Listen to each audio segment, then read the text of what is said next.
Action कहते हैं, उसी को हम रिजर्वेशन कहते हैं।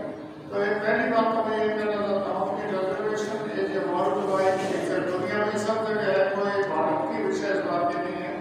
इसलिए हमें इसको हक के रूप में मानना चाहिए। मैं कि डरते डरते रिजर्वेशन लेके कोई एहसान कर दिया हमारे ऊपर, ऐसी बात नहीं। This is our right, so we should fight for it. दूसरा, रिजर्वेशन का रैशनैलिटी क्या, क्यों रिजर्वेशन दिया जाना चाहिए, इसके बारे में एक हमारे बहुत बड़े नोबेल लॉरेट हुआ अमेरिकन प्रोफेसर इकोनॉमिक्स में केनेथ एरो। तो एरो साहब कहते हैं कि the toxicity of discrimination will continue without affirmative action. सकारात्मक कार्यवाही के बिना जो भेद और डिस्क्रिमिनेशन का जहर है वो चालू रहे। इसलिए भेदभाव का जहर मिटाना है तो एक ही रास्ता है, वो कौन सा? रिजर्वेशन। रिजर्वेशन नहीं दोगे तो भेदभाव का जहर चालू रहेगा। उस जहर से पीछा छुड़ाना है तो रिजर्वेशन दो। The toxicity of discrimination will continue without affirmative action. एक हमारे प्रोफेसर अमृता सेन है जो इकोनॉमिक्स में इंडिया के पहले नोबेल लॉरेट है। उन्होंने कहा है कि people who benefit from affirmative action tend to contribute more for the poor sections of the society।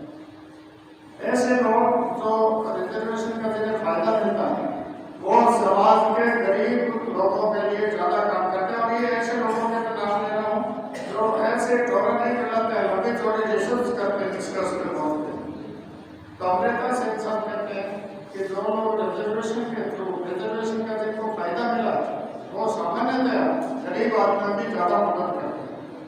तो इस सेंस में भी रिजर्वेशन जरूरी है कि गरीबों को ऊपर उठाना है। तो ये तो कुछ बेसिक बातें हुई। एक ये भी जस्टिफिकेशन है कि जिन्होंने वोट देखी है मिलते जो रहे हरदम उन्हीं का हक निवाले उनको मिलना है। ये उन लोगों के लिए मैं कह रहा हूँ जो अपर कास्ट या वह लोग हैं हमसे बहुत अच्छे हैं, उनको सोचना चाहिए कि आप जिन्होंने तकलीफें पाई है उनको निवाले लें। तो ये नहीं कि सारा हमें इनको लेने नहीं देंगे। तो सोशल जस्टिफिकेशन के लिए भी जरूरी है कि रिजर्वेशन हो और रिजर्वेशन को लागू होने दिए जाना चाहिए। वास्तव में इस तरह मैं कहता हूँ रिजर्वेशन लागू है ही नहीं। तो आप आज से लेकर क्यों नहीं है, रिजर्वेशन तो है। सुब्रमण्यम स्वामी जो भारतीय जनता पार्टी के बड़े नेता है, हार्वर्ड में प्रोफेसर भी थे, उन्होंने शुरू में कहा था जब बीजेपी आई था कि हम रिजर्वेशन को ऑफिशियल ऑर्डर से तो खत्म नहीं करेंगे लेकिन किसी को देंगे भी। मैं सुब्रमण्यम स्वामी को फोन कर रहा हूँ, मेरी बात में वो कैसे नहीं देंगे उसका उन्होंने तरीका निकाल दिया। ऑर्डर निकाल के रिजर्वेशन खत्म करना तो बड़ा मुश्किल काम है क्योंकि रिजर्वेशन वालों की संख्या बहुत है। अब भारतीय जनता पार्टी आज तक क्या कर रही है? आपको रिजर्वेशन तभी मिलेगा जब परमानेंट जॉब्स हो। ये जो कॉन्ट्रैक्ट पे लगाते हैं अनुबंध पे, उसमें होता है क्या रिजर्वेशन? नहीं होता। और 90% इन्होंने जो जॉब्स दिए हैं इस रेजिम में सारे कॉन्ट्रैक्ट और अनुबंध के आधार पर दिए हैं। मैं भी जब वाइस चांसलर था मेरे को कहना था भाई मुझे चाहिए काम करने के लिए क्लर्क्स चाहिए और चाहिए, तो ये कहते थे आप अनुबंध पे ले लो, इंटरव्यू तो मत करना क्योंकि इंटरव्यू किए नहीं और रिजर्वेशन देना पड़ा। अनुबंध वाले में कॉन्ट्रैक्ट वाले में कोई रिजर्वेशन नहीं होता है। तो आप जब सारा अनुबंध पे काम कर रहे हैं इसका मतलब क्या हुआ कि रिजर्वेशन खत्म है। तो असल हालत ये है कि रिजर्वेशन को खत्म करने के पीछे पूरी सरकार और बहुत से दूसरे लोग पड़े हैं जो इसको पूर्ण रूप से खत्म करना चाहते हैं।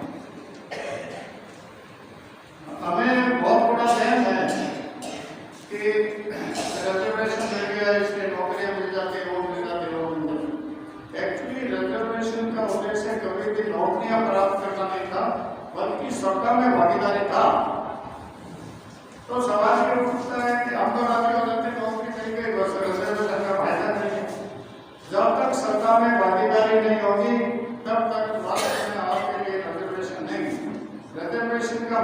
से तो सत्ता में भागीदारी था।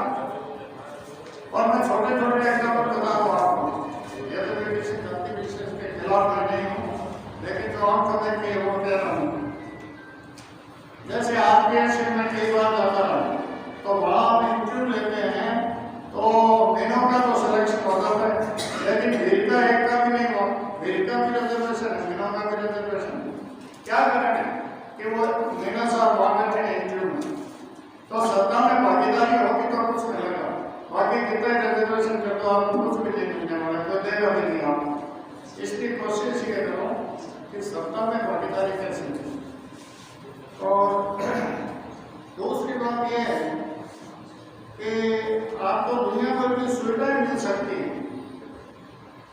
जैसे इन्होंने उज्ज्वला स्कीम के बारे में पढ़ता हूँ, मुझे आश्चर्य होता है कि उज्ज्वला से वो गैस सिलेंडर देती करोड़ों में बताते बहुत ज्यादा।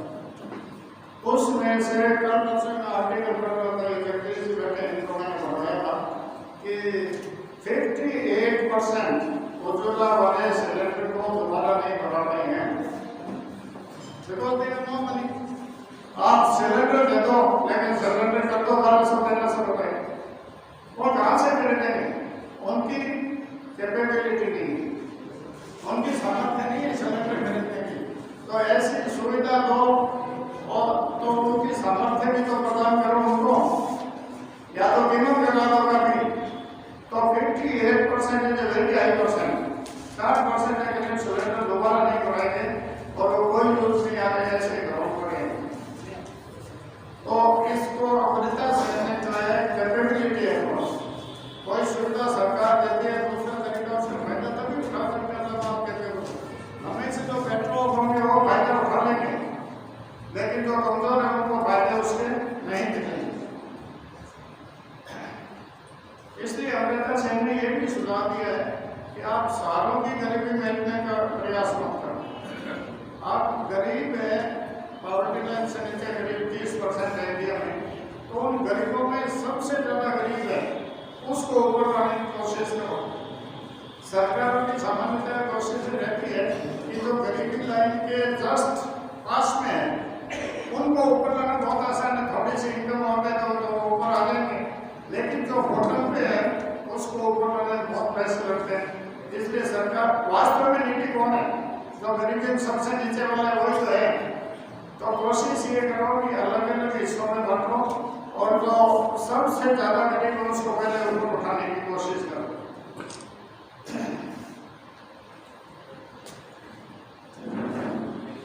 और एक और स्टडी, ये बांग्लादेश में एक बहुत बड़े अर्थशास्त्री हैं जिनको नोबेल प्राइज मिल गया काफी साल पहले, मोहम्मद यूनुस।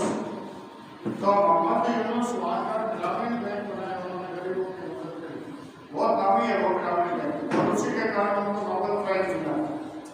तो वो कहते हैं मेरा अनुभव ये है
को तो कहीं नहीं मिलता है, फार्मर्स को इतने लोन वगैरह मिलते हैं, आपको बताओ मैं, उसमें जो टैलेंट है काश्त करने वाला उसको लोन नहीं मिलते।